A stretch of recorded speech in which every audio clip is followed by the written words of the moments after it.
Bismillahirrahmanirrahim. Assalamualaikum warahmatullahi wabarakatuh. We are from Madrasah Ppmi Assalaam. We will introduce ourselves. My name is Valdissa Salsabila as the first speaker in this opposition team. My name is Artalytha Reva as the second speaker in this opposition team. My name is Rifda Aaisyah as the third speaker in this opposition team. Dear ladies and gentlemen, to honorable judges and our beloved partner. Our mission today is about challenges curriculum novelty.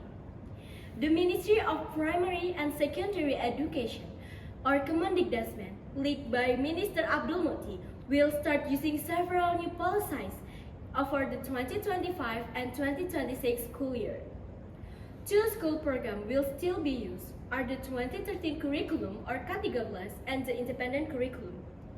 They will also add the method called deep learning to help improve the quality of learning. The government plans the independent curriculum required in all schools in Indonesia starting in 2025 and 2026 school year. There will be at least 4 big changes, such as 1. A new academic ability test or TKA to replace the old national exam or UN. 2.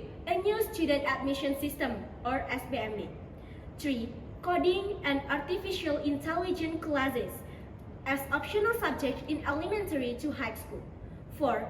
Bringing back school tracks, science, social studies, and language that were removed by the former Minister of Education Nadiem Makarim.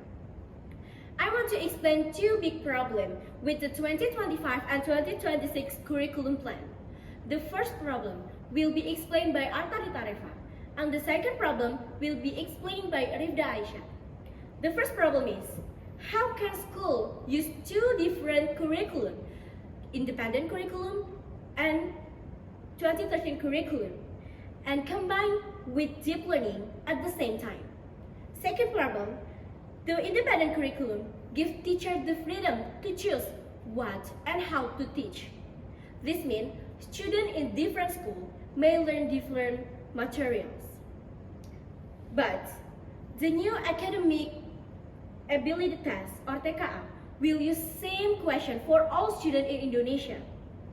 So how can students prepare for the test if they're not learning the same thing? Dear ladies and gentlemen, this change may sound good in theory, but in reality, it's not that simple. For the example, the independent curriculum has caused confusion. It was introduced too quickly. Many teachers not receive enough training, and some schools don't have the tools or facilities they need. Also, Indonesia has changed its curriculum too many times in short times. From KTSP to the 2013 curriculum and now independent curriculum. This makes teachers tired, students confused, and system unsuitable.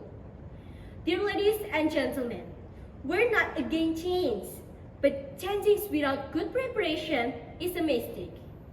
What we really need is a curriculum that is strong, steady, and realistic. Not one that keeps changing before even we finish testing the old one.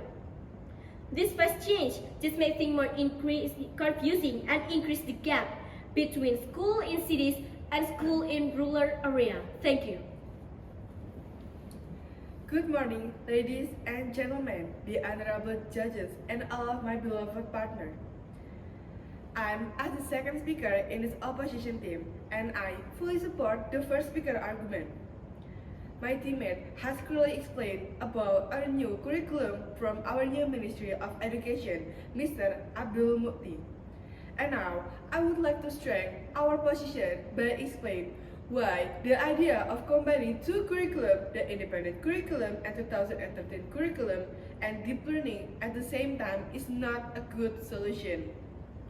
First, let's look at the practical reality at school. According to a 2023 report from the Ministry of Education, there is more than 30% of schools in rural areas still struggle with the access of internet and digital tools. If deep learning relies on technology and skilled teachers, how can this plan apply in a school that don't have those resources? Without equal access to technology and proper training, the implementation of this new curriculum will be inconsistent. Expecting all schools to apply this combined curriculum is not just unrealistic, it's unfair. Second, this plan can cause a lack of focus in education. Why? Because each curriculum has a different goal. The 2013 curriculum focuses on basic skill. The independent curriculum gives the student freedom to learn, and the deep learning focus on deep understanding. If we make this without a clear plan, both student and teacher will confuse about what they should focus on. Third, let's talk about the teacher. The curriculum changed too quickly without a clear roadmap, leaving many teachers unprepared and confused about how to apply it in their classroom. According to the Indonesian Teacher Association or PGRI, only 50% of teachers feel confident to use the current curriculum. If we add more complexity, it will overwhelm them. A 2022 survey from the Ministry of Education showed that more than 40% of Indonesian teachers felt unready to implement the independent curriculum. Most of them have limited training, and information they received was only one way and not practical. Teachers need time, training, and clear guidance, not more pressure. Without this support, even the best idea doesn't work well in the classroom. Finally, let's be honest about many changes to our curriculum. Since 2006, Indonesia has changed its national curriculum in 4 times. If we don't fix the current system, we will just keep making the same mistakes. Ladies and gentlemen, even the House of Representatives or DPR RI critique the change, calling it rushed and lacking a full evaluation. So, instead of improving education quality, this sudden change risks increasing inequality and make learning harder both for teachers and students across the country. In conclusion, we strongly oppose this plan, not because we don't want change, but we want a clear, fair, and practical change in education. Education needs to be simple, useful, and stable, not confusing or full of good intention. Thank you.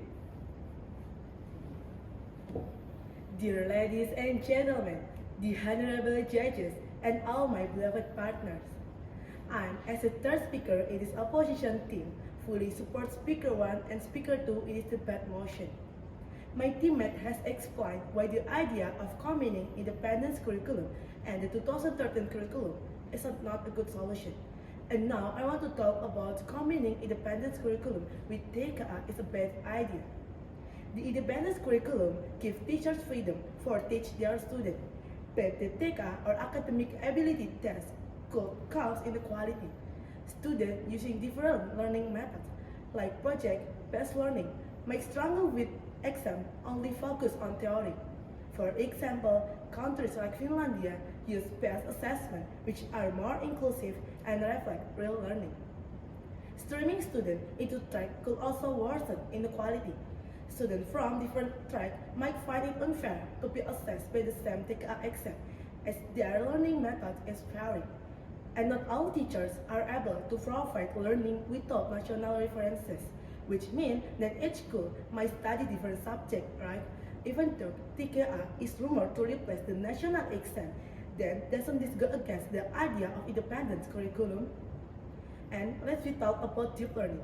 Although deep learning is important, but teaching it too soon without a foundation could confuse students, especially when assessments still rely on TKA, which doesn't account for diverse learning style. Minister Abdul Mukti, as the new Indonesian Minister of Education, with his experience, understands the need for flexible education.